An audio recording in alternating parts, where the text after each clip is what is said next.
Greetings and welcome to the channel. If you're returning, welcome back. If you've clicked on this channel, and this video specifically, there's a pretty good chance that you're interested in the Kawasaki W series. Now for this specific video, I'll be addressing the Kawasaki W800, which is still available in the United States and some countries, but unavailable in other countries. There are different variants of the W that are out there, including the Legacy W650 and the W230, which is brand new to the US markets this year. There's also the W1, the W2, and the W3 from yesteryears.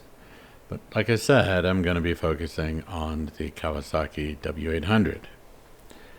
So when most people see the Kawasaki W800 in person, they A, don't know that it's a modern motorcycle, because B, it looks absolutely gorgeous, like a retro machine should. There's some misconceptions about the W800. For one, people think that as an 800cc motor that it should make a modern naked sport bike power. It does not. It makes the equivalent power that was made back in the day. 51 horsepower in the States, 51 horsepower in Canada. Other places is as low as 47 or 48 in order to go with A2 licensing. And it's just basically programmed into the motorcycle because it is a fuel-injected motorcycle. To be a proper retro motorcycle, you probably want to go down to the W650, which comes complete with a rear drum brake, a kickstarter, and carburetors. I chose to go with the W800 because of several reasons, but the main one, if I'm going to really be honest here, is I fell in love with that gorgeous bevel drive engine. Like, I hadn't seen anything like that on a modern motorcycle ever. And it really grabbed my attention and kind of got me obsessed with the bike. Now, truth be told, I've only had one motorcycle that was considered sport touring, and that was a K1200 RS from BMW. I believe it was a 1998, and it had 130 horsepower, which for horsepower to weight ratio was excessive. But nowhere near the S1000RR, the Kawasaki H2, or some of the other fuel-injected suicide machines that are out there today. I'm not that guy, though. I had a severe motorcycle wreck in September 1989, where I was rear-ended by an SUV, a gentleman late for work, who, thank goodness, called for help on his car phone. And if you are old enough, you might remember that car phones were huge, and they were actually built into the car as a cellular device. They were very expensive. This specific individual was a real estate company owner, and he was late for an appointment, and I happened to be on the far side of a box truck, and he just didn't see me, and he was going far too quick to decelerate in time before colliding with me. I had a real shock. I was 19 years old at the time. I had a real shock that took me from I was invincible and I could do things like pull in front of cars and slow them down to, hey, I got to be much more careful. It doesn't mean that I'm perfect and that I haven't made mistakes over the years. What it does mean is that when I have made those mistakes, it scared the holy bejesus out of me. So now I'm the type of rider who rides pretty much the speed limits wherever I go. So when it came right down to it, looking at the Kawasaki W800, I originally went, why is it a 5-speed? Why not a 6? Well, if you look in the manual, it's pretty easy. The 5th gear is an overdrive.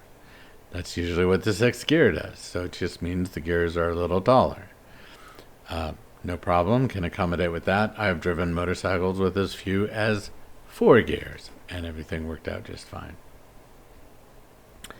But the thing that really got me to it was that it reminded me of my youth. So the motorcycle I got hit on was a 1972 BMW R75/5. Not the toaster tank. It was the bare metal tank. It was gunmetal gray. It was in poor nick and had holes in the mufflers. So the whole loud pipe save lives. You can't get hit from behind where all the noise is going because people will hear you. Didn't work out so well for me. The joke I tell is that it has been proven that even at 65 to 70 miles an hour, that a 1989 Jeep Cherokee does not fit in my backside.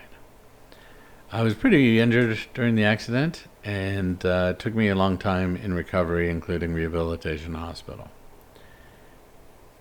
What it did is it gave me a sense of mortality. And I become much more concerned about always riding with all the gear all the time. At the time of the wreck, I was carrying groceries in my helmet, but I was wearing full leathers. I was very lucky to have survived that wreck. I'm just putting that in context because when it comes down to riding an 800cc motorcycle making 51 horsepower, that suits me just fine. It has plenty of go. It's got nice torque. What it isn't is a track bike. What it isn't is a sport bike.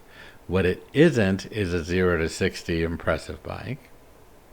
But what it is a beautiful, absolutely stunning, unusual engined, retro, go 2-lane highways and just enjoy the crap out of riding a motorcycle. And that's what it does for me. If you like to go fast, it's probably not the bike for you. I'd go with if you like Kawasaki, go with the Z900 RS.